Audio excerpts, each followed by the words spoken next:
Welcome to the Eden Group podcast. I am joined today by JJ Creegan. JJ is the Chief Operating Officer of Orangetheory Fitness, a leading brand in boutique fitness that combines aerobic capacity training with resistance training to help clients burn calories and build muscle. In my opinion, Orangetheory is the gold standard in how to do boutique fitness well, and it is an excellent opportunity for franchisees looking to get into this space as operators. Prior to joining Orangetheory, JJ helped co-found Youfit gyms and helped grow it from one location to 100 locations in 8 years, from I think 2008 to 2016. Before that, he was a regional manager at Planet Fitness in South Florida, and he currently serves on the board of the Health and Fitness Association. So, JJ, thanks for taking time out of your morning to come on. Thanks, Michael. Appreciate that intro. Awesome.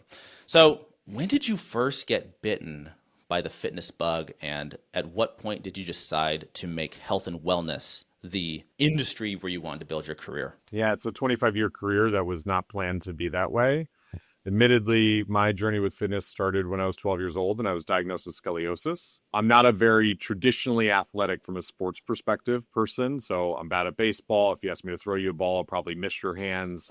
So I'm not great at traditional sports, but when I was diagnosed with scoliosis, they shared the opportunity they may have to have surgery to straighten out my spine. And at that moment, that obviously frightened me, but that motivated me to get into fitness. The simple way I'll think about it is I asked for a weight bench and dumbbells for my birthday. And if I did 10 low rows on my left side with a 20-pound dumbbell, I would do 20 or 30 on my right side. And my 12-year-old mind said that the bigger muscle on the right side will force my spine to straighten out. Oh, interesting. Yeah. And I knew nothing about it, but that created my journey to fitness. I got results at, the time that I was entering puberty and muscles were a thing. And so I fell in love with it early on. And I actually sold my first gym membership inside an early Planet Fitness when I was 14 years old. Oh, wow. So you started working right as you were beginning to train. Yeah. I mean, freshman, sophomore year in high school was when I started working inside a gym. How big was Planet Fitness at that point? Early. So the gentleman that I worked for was a gentleman named Rick. He was the creator of the Planet Fitness trademark. He had sold the trademark to the group that franchised it. I think I started my career with Planet Fitness before the $10 per month model was rolled out. And I think there were less than 100 locations in the US. Where's ground zero for Planet Fitness? Where was it founded? Like, where was the very first gym? The very first Planet Fitness ever is in Sunrise, Florida. It opened in 1993. Okay. Planet Fitness, as you know it today, is the franchisor initiated out of Dover, New Hampshire in the late 90s. And so I joined in 2000, 2001, the gentleman, Rick, that I worked for, and it was kind of an affiliation license agreements between the two of them. And ultimately in the early 2000s, a $10 per month model that was created out of Dover, New Hampshire, made its way to Florida in the clubs that I was operating. Okay. So this sounds like a typical high school kind of entry-level job, right? I'm sure you were doing the front desk, and at some point the general manager was like, hey, I'm going to teach you how to sell memberships. And you started doing that thing, right? Walk-ins probably, right? Yeah, I stacked weights for $6 per hour for 2 weeks, and then a salesperson resigned or left. And the most interesting thing for me is my general manager, an individual named Rick, came to me and asked me about my career goals at that time. I'm maybe 15, I can't recall. And my answer was to do a team bodybuilding competition. And Let's go. He Classic 15. He said, how about to contribute to the company's growth and success? Like that too. Nice. So at this point, it doesn't sound like the idea I'm going to build my career in fitness was real. It was like, this is just something I'm doing as a teenager. Like, let's be honest, working at the gym, I get to get jacked. People come in, it's a nice social scene. Like, there's some social perks to working at the gym, right? Yeah. I mean, I enjoyed it more than, I think, two things. One, from a high school job, it was better than working in a restaurant and bussing tables, which I had done prior to that.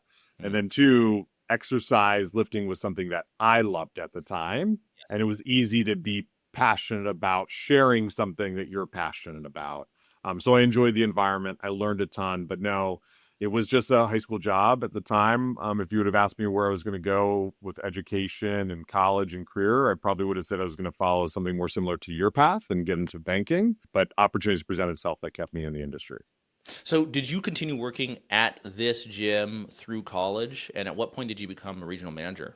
Yeah, I managed my first, so the opportunity presented it for me to move into leadership for the group of clubs that we operated as I was graduating high school. I Yeah. GM my first location during my freshman year of college. I ended up going to FAU locally here in South Florida, ran a club full time while in college full time. By the time I graduated with my 2 bachelor's degrees, I was running somewhere between 8 and 10 Planet Fitness locations as a regional manager. And then shortly after that, Rick and others had co-founded Youfit, and I was part of the founding team that helped operate that brand and roll it out. Are you an official co-founder then of Youfit? No, I was part of the founding team. So Got it. I Okay. didn't have ownership at the time. I did become a partner in a gym and obviously earned my way through sweat equity into the business. But Rick Burks and Roger Giulianelli and Rick's family were the co-founders of that brand. I had worked with some of them at Planet Fitness. We saw an opportunity in the marketplace as HVLP gyms were kind of scaling and growing in a white Okay. space to continue to innovate. And so we parted ways with the Planet Fitness brand Yeah. and opened the first Youfit location in 2008. I was a director of operations regional initially. You wear a lot of hats when you start a business from scratch with one location. Yeah. Um, but yeah, I was part of that team from day one. What was the differentiator that you guys had identified in the HVLP space that you were exploiting with? It sounds so aggressive, but that you were, yeah, what was the opportunity you were taking advantage of with the UFIT model? I think first, like the Planet Fitness model was great. I had a lot of success in it. It was starting to catch traction. Yep. And so when you look at it, there's only so many. When a business is having success, they can only open so many locations. They can only open so many markets. And obviously, Planet Fitness was a franchise brand from the beginning. Youfit was corporately owned and operated dominantly.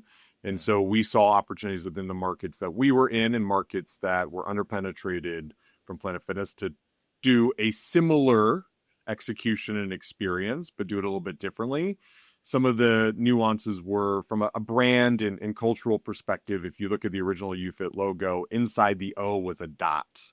Hmm. And that dot represented every single member. And so we really try to think about the entire 360 member experience, from how you were greeted when you came in to how the club was designed to make sure that it's a place where you fit in and you can focus on yourself, not the people next to you. Other differentiators were at the time our equipment offering would have lended or leaned a little bit towards fitness progression.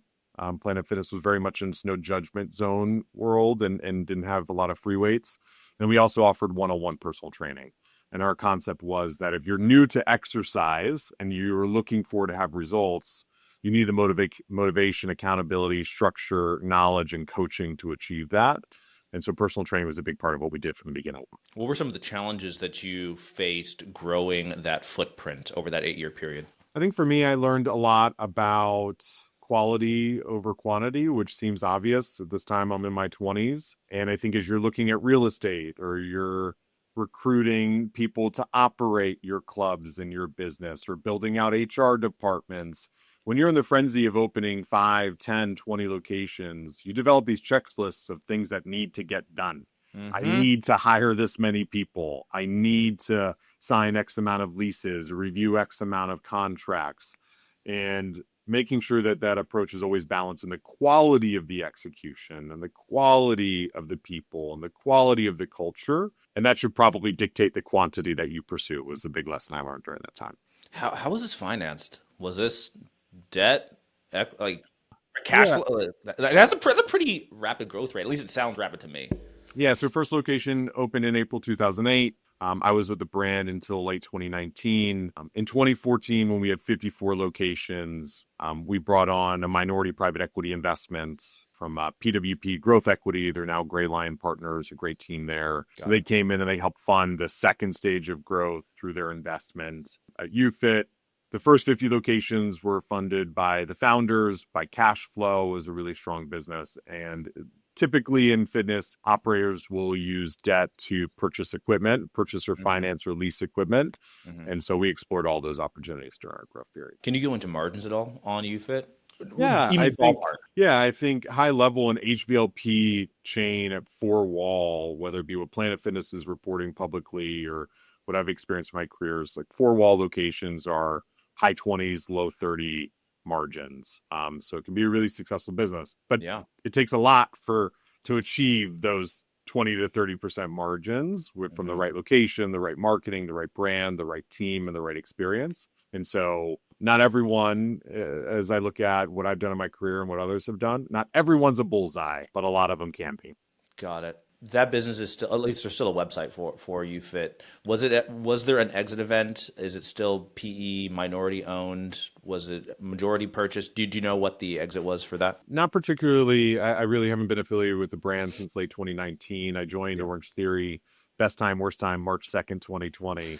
Um, but I know Youfit has gone through some changes. A gentleman named Josh Ryder, who's been in the industry for a long time and has a great pedigree of golds and solid core. He's the president there, and Nice. he's been leading it. But I know they've navigated some challenges like the rest of us during the pandemic period.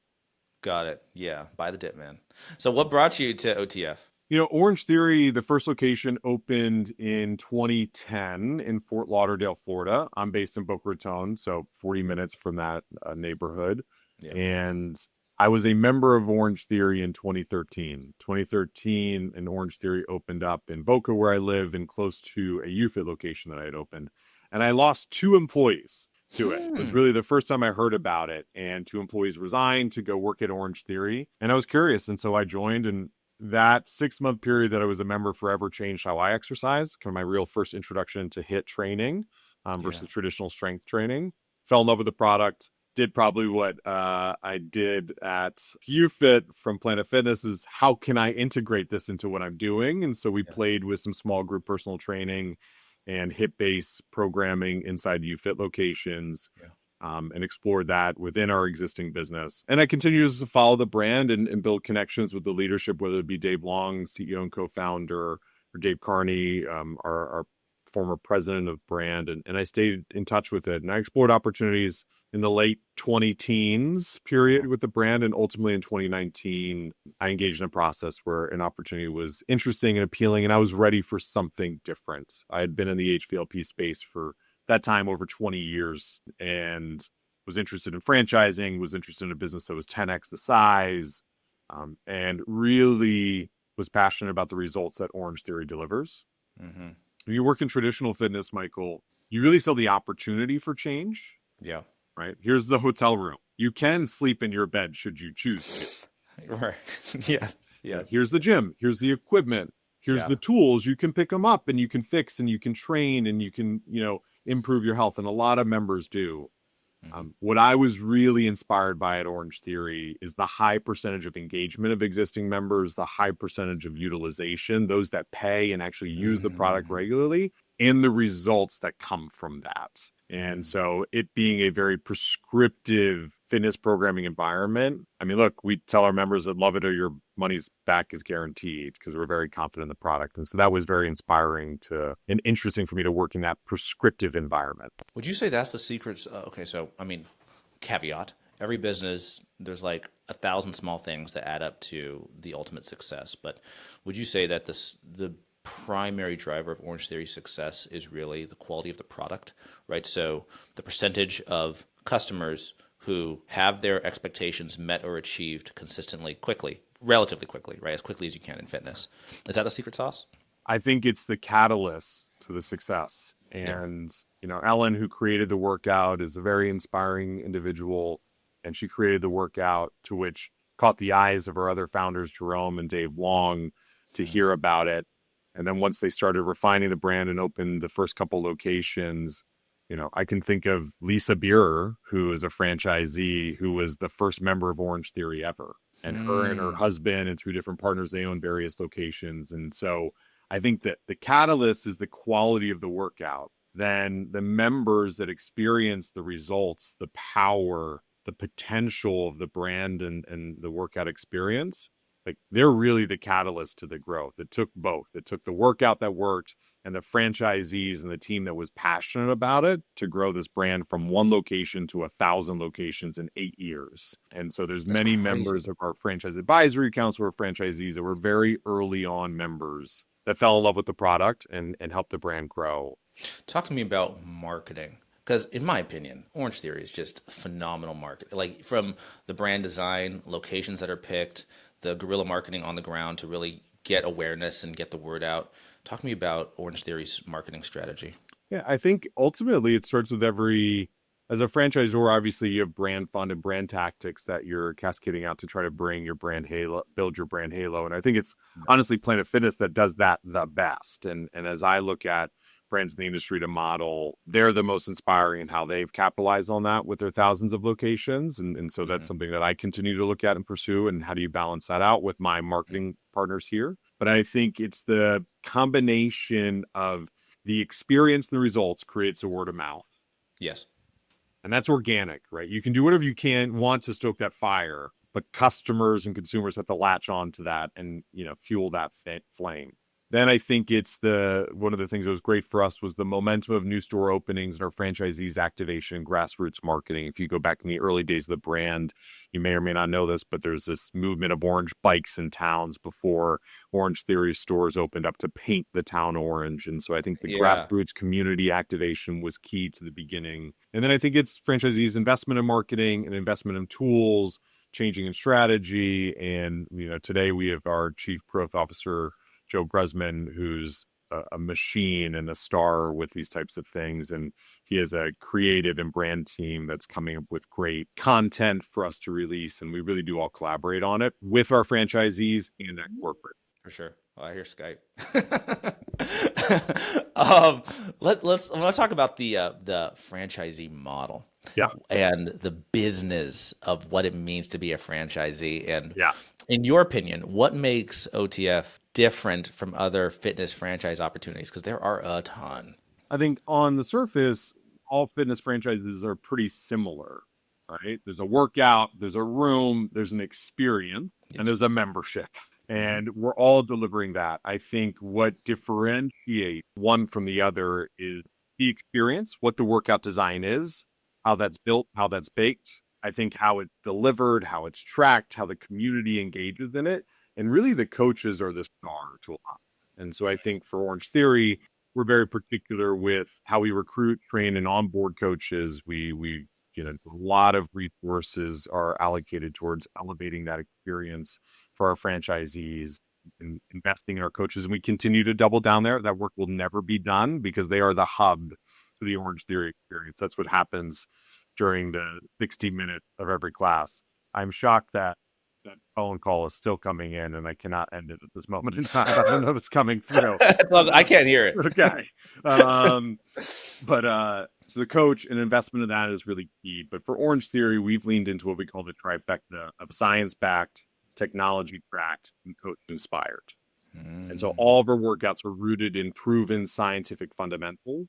That doesn't mean we won't adjust based off of trends, but the trends have to be validated in science for us to do them. And so we centrally design all of our workouts, making sure to ensure that we're confident they're going to deliver the results that our members want.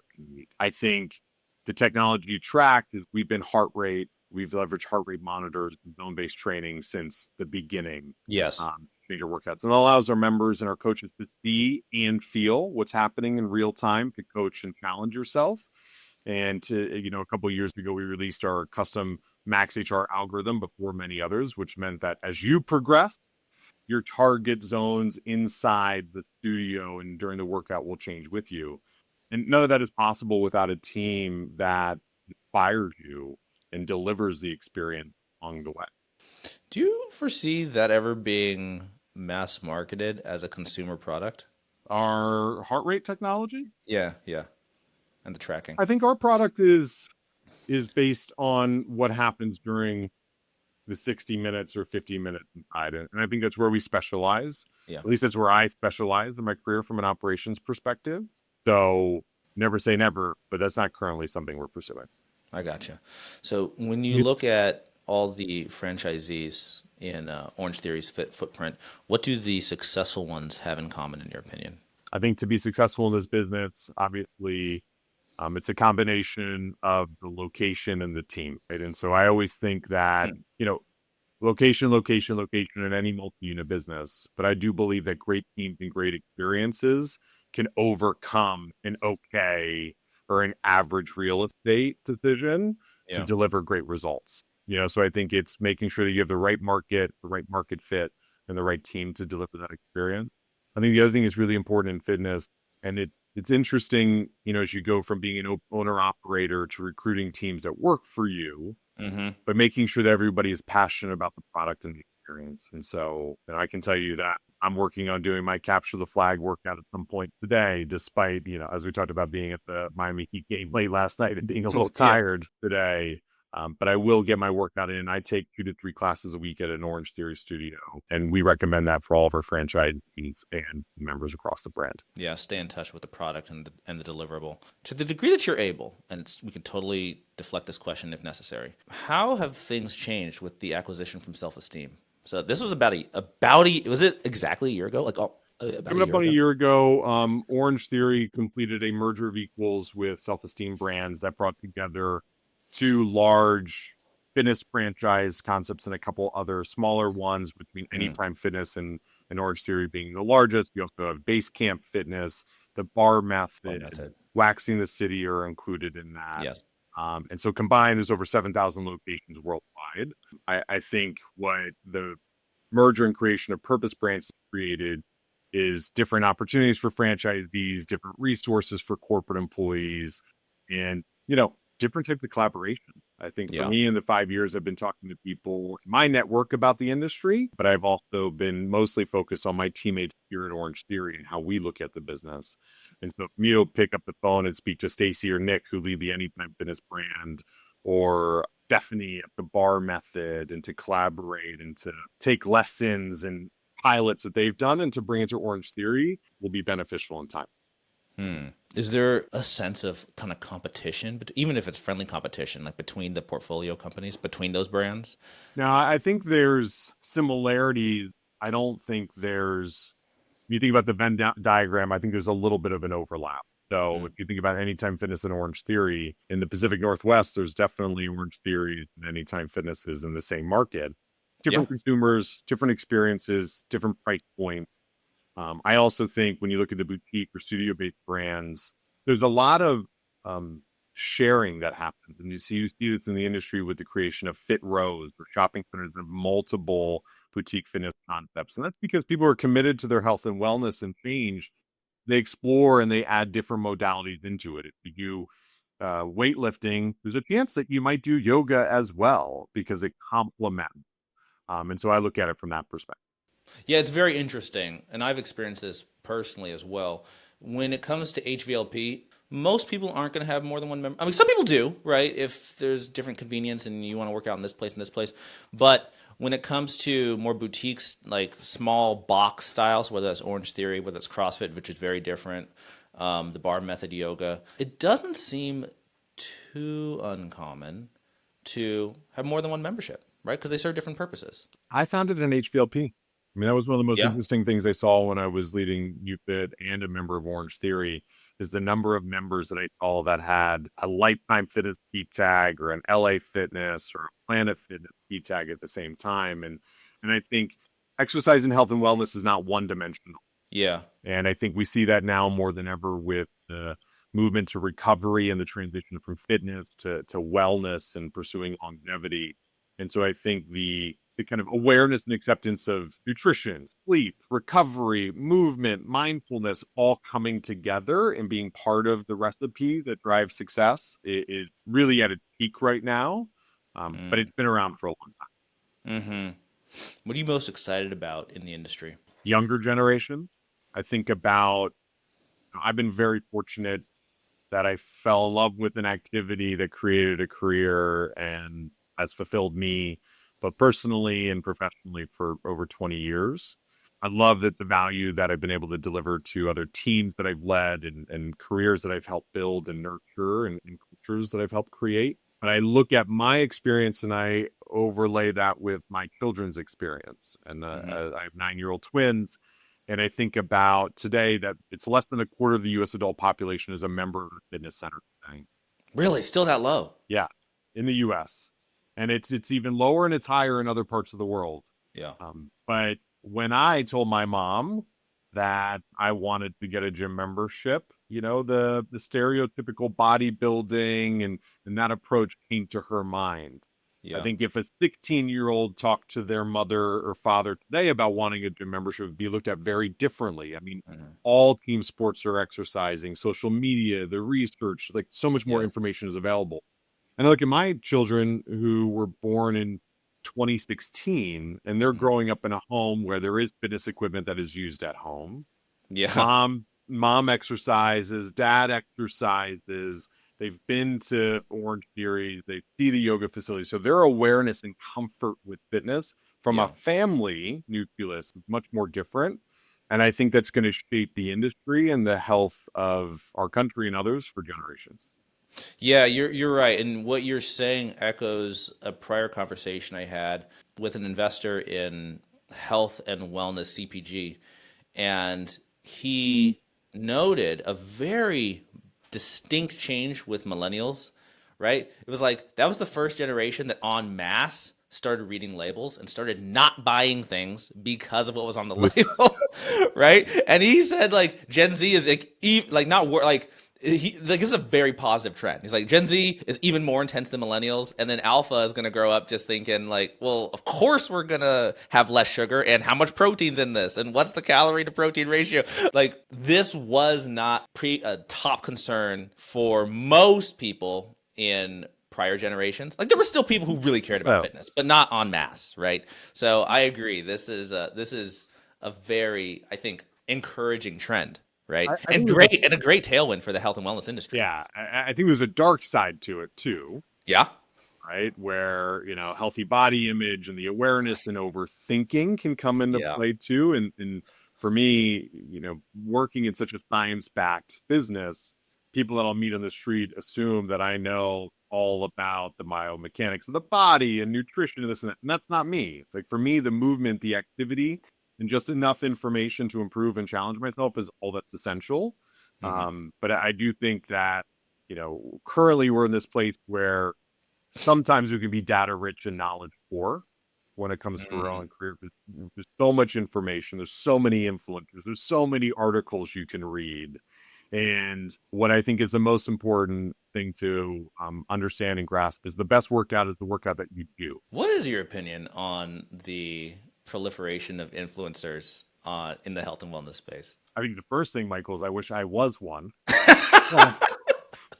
And I probably need to be more active on social media to achieve that. Yeah. Look, I think we're in the United States and America, and being an entrepreneur, building your own business, building your own career is the foundation of opportunity as you grow and you turn into professional. And so I think it's great. I think people should leverage what they have and the Mm. tools that are available to pursue all opportunities. And I think that at some point in time, whether it be the producers or the people that are digesting the content, you got to make a decision what's right for you and how much of it either. But I did also recently read an article that time spent on the internet is declining at this moment in time. Hmm. Interesting. And there was this time that memes were one thing that was unique and you shared with a small group of friends. But now if there's an internet meme, everybody knows about it in seconds because of the Yes. proliferation of it. And so I do think the pendulum will swing in the future in a certain direction. Yeah. As a parent who uses an iPad as a babysitter, probably far too often, I hope it swings the Yeah. other Yeah. Yeah. direction. But I think it's a balance, and I think we'll have to continue to stay on top of it. But I think influencers are great, and I think influencers that share good information and are open minded are even better. Any in particular that you personally consume? I don't have really any social media besides LinkedIn, Michael, so I have very little exposure to it. Very good. Keep your brain free. Free. That's good. For someone who may be operating a boutique fitness studio that is not an Orange Theory operator, what type of advice would you give to this person if they're like just breaking even? Like what would be some of the first things you'd really look at to be like, hey, well, how's your pricing? Are you playing like do you have the right employee mix? Like what are some very the first things you start poking at to really help them improve their business? I think the fitness business is not easy, yet it's not complicated. Yeah. And generally, you deliver one experience, you sell one product. I deliver a workout, or I deliver access to a facility to which you can work out in, and I sell a membership. Now, yes, you may sell retail, you may sell clothing, you may sell personal training on top of that. But I think it's really as easy as thinking about how members are coming in, how they're engaging with the product, and how members are. And I think if you're on the bubble, you're trying to improve your business, identifying whether you have an acquisition opportunity, an engagement opportunity, or a retention opportunity is the first place to start. And you got to do something that is talked about in a book, Unreasonable Hospitality here. The author of that book spoke at our convention to our franchisees last year in Nashville. And think about your member journey. Think about every step in your from lead creation to cancellation, and making sure the moments you're pursuing create moments of magic, not moments of frustration, and are driving towards an experience that members are going to want to continue to pay. And so if your members are leaving, why are they leaving? Because I'm not getting results. Why are you not getting results? It could be the programming. It could be the coaches. It could be a lack of accountability. It could be scheduling. And so I think pinpointing on whether you're struggling to create demand and acquire customers, engage those customers, or retain those customers is the first step to look at.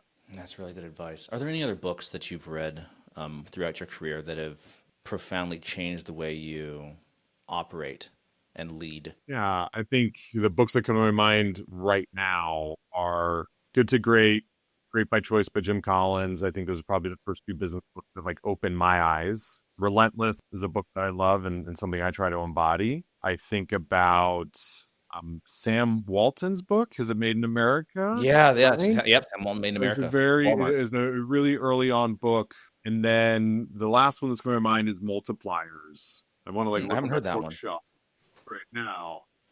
Ray Dalio's Principles is great. Oh And yeah, I think that's the first couple are the ones that I would say, and Extreme Ownership. Jocko. Yeah. Also spoke at Orange Theory Convention a couple of years ago in San Diego. Oh, that's very cool. Very cool. What's the current footprint for Orange Theory? We have studios that range between around 2,000 square feet to 3,000. And so it's a pretty agile model that can adjust based off of the real estate inventory that's available and the size of the market. What do you really target as the ideal market, like greenfield, for new Orange Theory locations? The boutique fitness is historically driven by the female customer. You see that changing in year for year, continuing to grow with the male population. I think it's interesting as men in fitness is historically we don't like to be told what to do. I don't know what that says about us as, but it's an opportunity. But we do see, the mix of Orange Theory is heavy in suburban markets. And so for any brand like us, we need a density. I think we're a great value, but we're not a cheap product, right? In comparison to a Planet Fitness at $10 per month. And we are a premium offering. And so we need to make sure that consumers have the income and or the ambition to invest in a value-based offering to deliver real results. Nice suburban communities. But look, we have locations from Hawaii to Little Rock, Arkansas, to Columbus, Ohio, to Manhattan, to Anchorage, Alaska. And what we found is that the Orange Theory product works in big cities, small cities, and with boutique fitness, you tend to see different pricing based off of markets that can meet the consumer where they are. So we're pretty much all over. I mean, we're in 22 countries in all 50 states. Who would you consider Orange Theory's direct competitors? The Couch. The Couch. There you go. Yeah, it's very compelling. I think there are not enough fitness centers to serve all consumers in the country that should be exercising. You think about roughly 75 to 80% of the U.S. population is overweight or obese. And if all of them were to buy a gym membership, there would not be enough treadmills to go around, most likely. And I think what we need to look at is not if you, Michael, are choosing to work out at F45 over Orange Theory. I think it's great because the workout that matters is the workout that you do. I think as an industry, we need to keep looking at what are the things that are preventing consumers and individuals from exercise. We need to continue to overcome those barriers. All right, let's go in a pharmaceutical direction. What is your perspective, good or bad, on GLP-1s? I think good. I don't know the long-term effects of it. The way I think about it is anything that's going to help me be healthier and lose weight, because obesity and overweight, lead to so many other challenges, is a good thing. But I think there is no silver bullet for living a long, vibrant, and healthy life.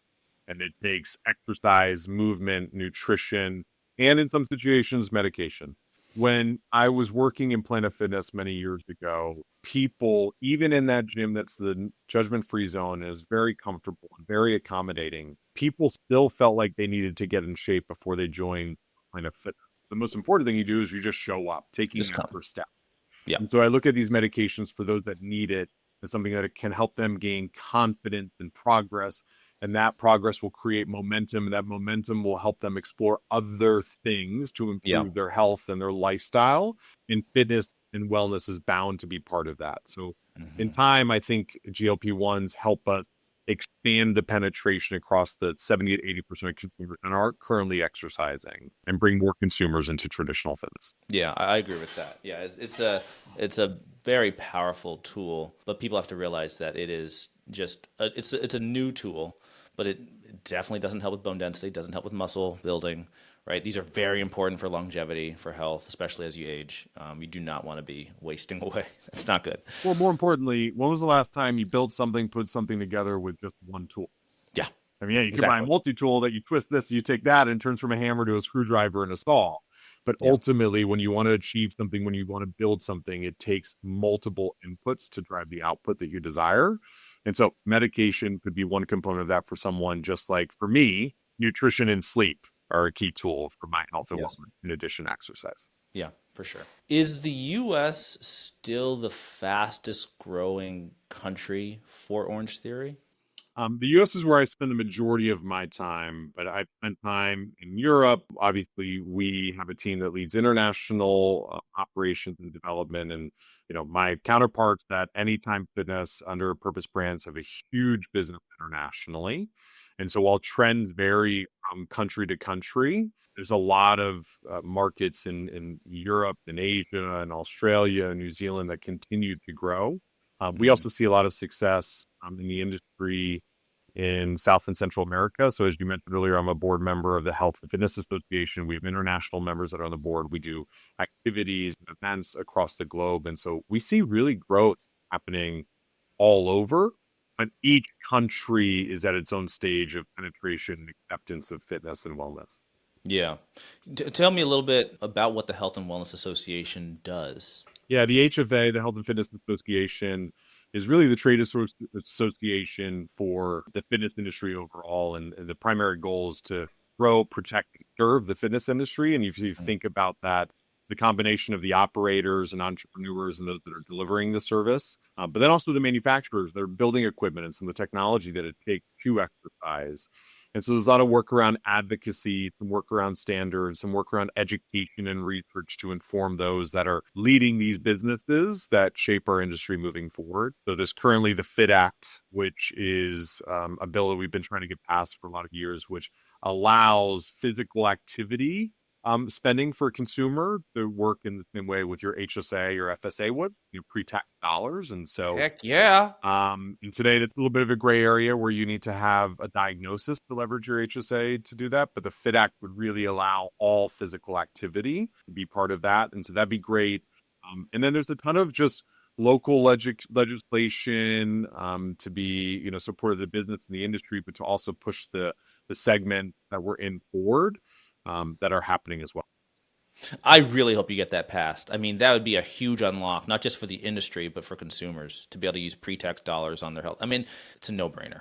It's a It no-brainer. absolutely is. I mean, the from a healthcare cost and living cost and Yeah, everything. disease and healthiness is one of the most expensive things to deal with. And Mental health. I mean, everything. movement is the best medicine. It is. It really, really is. So you mentioned equipment manufacturers. What about supplements? Is that also part of the purview, something that, or is supplements kind of like its own kind of Wild West? Yeah, I mean, so for the Health and Fitness Association, I don't believe off the top of my head we have any formal members that are supplement or vitamin manufacturers, but it's Yeah, obviously two segments and industries that are aligned. totally. Lots of protein bars at the HFA show a couple weeks ago in Vegas. When is that normally? When is the show? It's in the spring every Okay. year. So it was just a couple weeks ago in Las Vegas. Awesome. Any charities, any causes that you'd like to highlight? Things that are really you're really passionate about outside of work? I think Orange Theory and our franchisees do a ton of local activation. We just finished a great activation with the American Heart Association, and the most important muscle in your body is your heart. And given the work that we do, we spend a lot of time there. I think personally, I look at families in need, and my family has a love for pets, so a lot of my donations goes toward that. But we do find a lot of community activations across our brands and our studios tend to be local charities that are fueling the communities. And so we partner, and I partner at the national level with those, the American Heart Association or St. Jude, and then local activities that happen. We just recently did a ton of fundraising across our brand personally and at Orange Theory for those affected by the wildfires in LA. We had a ton of Yeah. employees and members and Yeah, I franchisees can that were imagine. impacted by that. So my support is kind of broad. Wonderful. Any shout outs? Where can people reach out to you? Websites? Where should people check you out? And Orange Theory just generally. Yeah, I mean, go to orangetheory.com, follow us on all social media channels, or more importantly, just walk into a studio near you. Anyone can take a free class. I think for me, I'm most active on LinkedIn, so you can find me there, and I'd love to engage and connect with you. JJ, thanks so much for your time this morning. Michael, thank you. All right, take care.